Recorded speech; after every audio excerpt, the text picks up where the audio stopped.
On the 27th of July, Qantas's new A350 took off from Melbourne and flew 23,000 kilometres or 24 hours to Toulouse without stopping. It completed that record-breaking flight without a single paying passenger on board. From October 2027, Qantas plans to fill it with just 238 passengers and fly non-stop from Sydney to London. That means operating the longest and most expensive passenger flights on Earth, while carrying fewer than half the passengers some A350s are capable of holding. These 238 passengers must collectively pay for 22 hours of fuel, multiple sets of crew, maintenance and ownership costs. And because the aircraft must carry so much fuel to transport the fuel it will burn later, every additional hour becomes progressively more expensive.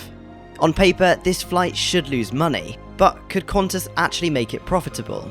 To find out, we'll calculate exactly what one of these flights will cost to operate, and how much revenue each cabin needs to generate, assess whether passengers will actually pay the premium, and perhaps most importantly, we'll look at what happens when conditions stop being perfect. This is the insane economics of Project Sunrise. But to understand that, we first need to understand where Project Sunrise came from. For almost 80 years, flying between Sydney and London has meant stopping somewhere along the way. When Qantas first opened the route in 1947, the journey took 4 days and required 7 stops. Today, it can be completed with just one, usually in Singapore. And that stop serves an important purpose. It allows the aircraft to land, refuel, and begin the second half of its journey with full tanks. Without it, every kilogram of fuel needed to reach London must leave the ground in Sydney. And this creates one of aviation's most frustrating problems. Fuel has weight, so carrying enough fuel to remain airborne for 22 hours requires even more fuel simply to carry that fuel. The further the aircraft travels, the more extreme this effect becomes, meaning the final few hours are disproportionately difficult and expensive to achieve. A normal long-haul aircraft could not operate this route with enough passengers to make it worthwhile. So in 2017, Qantas challenged Airbus to develop an aircraft capable of this extraordinary feat. And 9 years later, on 2nd of June 2026, the first A350 1000 ULR rolled off the production line and completed its first flight in Toulouse, France. It's effectively an A350 with an additional 20,000 litre fuel tank installed near the rear fuselage, modified onboard systems, and just 238 seats compared with up to 480 in some configurations. Some of that space has been sacrificed for the enormous first-class suites, business-class beds, and even a dedicated area where passengers can stretch and exercise. But the unusually low capacity also reflects the fundamental compromise behind Project Sunrise. Every passenger, suitcase, and seat adds weights to an aircraft already approaching the limits of what it can carry. Qantas is therefore removing an entire stop, but concentrating the cost of the journey across far fewer passengers. The airline believes that people will pay a premium for the convenience, but before working out what those passengers must be charged, let's first establish the size of the bill they need to cover. So what does it actually cost Qantas to operate this flight? Well, the airline's contracts and internal figures are confidential, so this can't be an exact calculation. But what we can do is try our best to guesstimate using publicly available data and adjustable assumptions. I've put all my research in a complete spreadsheet which you can download from the link in the description. You can change the assumptions for yourself and see how that affects the cost of the flight. But for the purposes of this video, I'll give you a slightly simpler version. For the base case, I've assumed 20 hours airborne, another 30 minutes taxiing and using the APU or auxiliary power unit, and an average of the eastbound and westbound journey. I've also assumed 202 passengers, an 85% load factor, and jet fuel costing $100 per barrel. And fuel is the obvious place to begin. Over the course of the sector, I estimated that the A350 will consume approximately 121 tonnes of Jet A1. At our assumed price, including a small allowance for delivery, that produces a fuel bill of approximately $100,000. But remarkably, fuel represents only around 27% of the flight's complete economic cost. Qantas also needs 4 pilots and approximately 14 cabin crew, costing an estimated $41,000. Maintenance adds another $44,000, airports and ground handling another $28,000, and navigation and ATC charges approximate to about $14,000. Then there's a load of other smaller expenses like catering, environmental compliance, dispatch, connectivity, and dozens of smaller expenses required to send 202 people halfway around the planet. Add everything together, and I estimate that every departure consumes approximately $258,000 in direct operating costs. But that still doesn't represent the true cost of Project Sunrise. Qantas has ordered an unusually expensive low-density aircraft modified specifically for missions like this. The airline must eventually recover the money committed to buying, financing, and owning the aircraft. Assuming an economic value of approximately $232 million, an annual ownership charge of 8.5%, and 250 sectors a year, the aircraft itself adds an estimated $79,000 to every departure. Finally, I've allowed another $29,000 for corporate, sales, and dedicated program overhead. That brings us to the most important number in the entire model. Operating the flight may consume $258,000 in cash, but once the aircraft and wider program are included, every departure needs to generate approximately $366,000 simply to cover its estimated economic cost. And almost all of that bill exists regardless of whether every seat is occupied. At 100% capacity, 238 passengers would need to contribute an average of approximately $1,567 each way. But completely filling a flight this long every day in both directions would be an extremely optimistic assumption. Qantas International has reported an average load factor of 84.7% in its 2025 financial year. So I've used 85% as a reasonable starting point, but it certainly could be an overestimate for this type of route. That leaves 202 passengers on board. The missing 36 passengers reduce catering, passenger charges, and some fuel consumption. But they don't remove any of the costs for pilots, shorten the flight, or make the aircraft any cheaper to own. So the complete cost only falls by about $7,000, while the burden on every remaining passenger increases by almost $250. At 85% occupancy, Qantas therefore needs to generate an average of $1,813 per passenger each way, or approximately $3,627 round trip.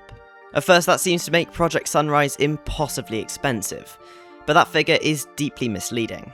It assumes every passenger contributes evenly, when the 6 people inside first class could pay many times more than those sitting in economy. It also ignores cargo, ancillary revenue, and the enormous differences between individual ticket prices. So let's look at how that revenue could actually be split. At the very front of the aircraft are 6 enormous first-class suites, followed by 52 business seats and 40 in premium economy. Behind them are 140 economy seats. At our modelled 85% load, that means approximately 5 first-class passengers, 44 in business, 34 in premium economy, and 139 in standard economy. The aircraft may operate as one flight, but financially it's 4 completely different businesses sharing the same fuel bill. So what might Qantas actually charge them? Well, Project Sunrise tickets don't go on sale until February 2027, meaning no real fares currently exist. But Qantas CEO Cam Wallace has said the airline expects to charge approximately 20% more than its existing one-stop services. So let's apply that premium to comparable Qantas flights and estimate a one-way Sunrise fare. Using this logic, we would expect Qantas to charge approximately $14,000 Australian dollars in first, $10,000 in business, $4,000 in premium economy, and $1,600 in standard economy. And those are extraordinary prices. For comparison, during a Qantas sale earlier this year, the airline advertised return flights from London to Sydney via Singapore for $1,007 Australian dollars, $5,500 Australian dollars, $11,300 Australian dollars, and $18,700 Australian dollars respectively. These are not directly comparable fares. There was a limited sale originating in London, while ticket prices vary enormously by direction, date, and availability. But it does demonstrate the scale of the Sunrise premium.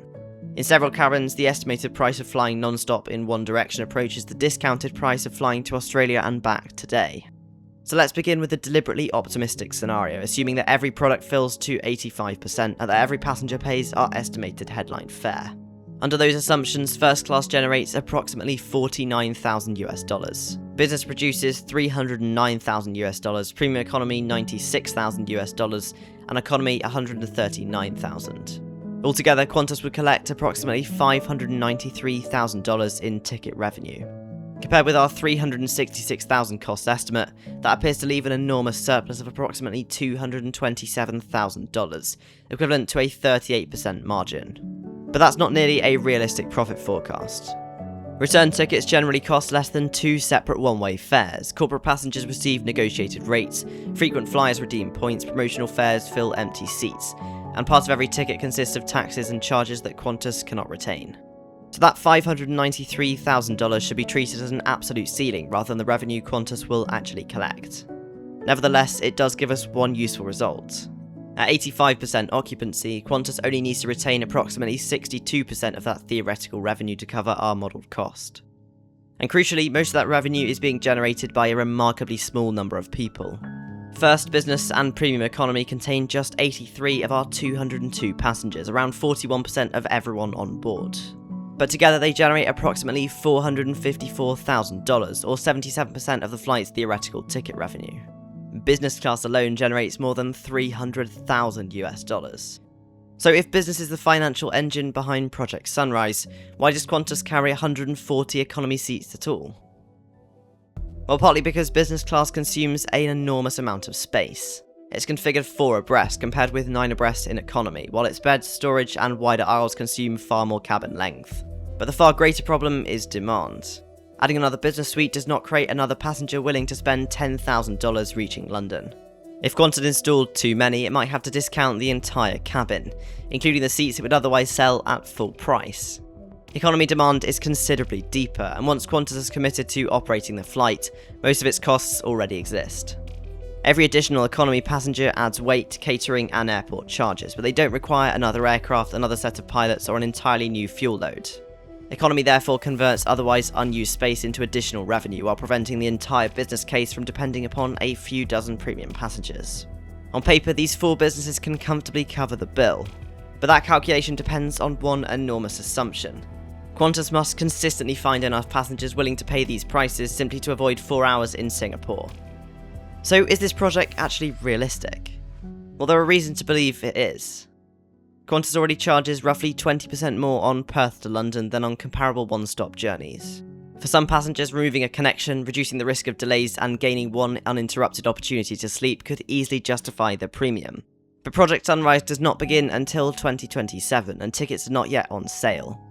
Nobody knows whether Qantas can consistently fill 52 business seats in both directions throughout the year. And even if it can, the cost of operating the flight will constantly change. Our base model assumes jet fuel costs $100 per barrel, but at the time of writing, the global average is almost $150, after increasing nearly 18% in just a single week. Insert that price into the model while changing nothing else, and the estimated cost rises from $366,000 to approximately $420,000 per departure. That is yet another $267 Qantas need to recover from every passenger each way. And fuel isn't the only problem.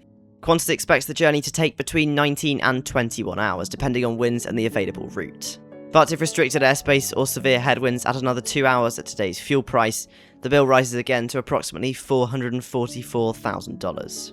The A350's enormous fuel capacity gives Qantas flexibility, but it can't eliminate these limits. If additional reserves are required, dispatchers may need to reduce cargo, restrict passenger load, or under particularly severe conditions, make a technical fuel stop. This is already happening. Disruption in the Middle Eastern airspace has forced Qantas to temporarily route its non-stop Perth to London service through Singapore. Strangely, stopping may not make the flight dramatically more expensive. Dividing the journey reduces the enormous amount of fuel required simply to carry fuel for 20 hours. But commercially, it would be absolutely disastrous. Qantas would have a specialised low-density aircraft, an expensive cabin and an ultra-long-haul crew, but it would lose the one thing passengers are paying extra to receive, the non-stop flight. Project Sunrise is not obviously unprofitable. Under normal conditions, I remain reasonably confident its premium cabins could comfortably cover the estimated bill. But that margin is far less secure than it first appears. Expensive fuel, a longer route or a handful of empty business seats could consume it remarkably quickly. The greatest danger is not that Qantas cannot physically reach London. That problem has been solved. Indeed, I think it's that occasionally it reaches London with the same stop as everyone else. So that's it, that's the story. If you did find this documentary interesting, please consider subscribing. They take so long to produce and it would really mean a lot. Oh, and also don't forget to take a look at the spreadsheet I use for research. Thanks.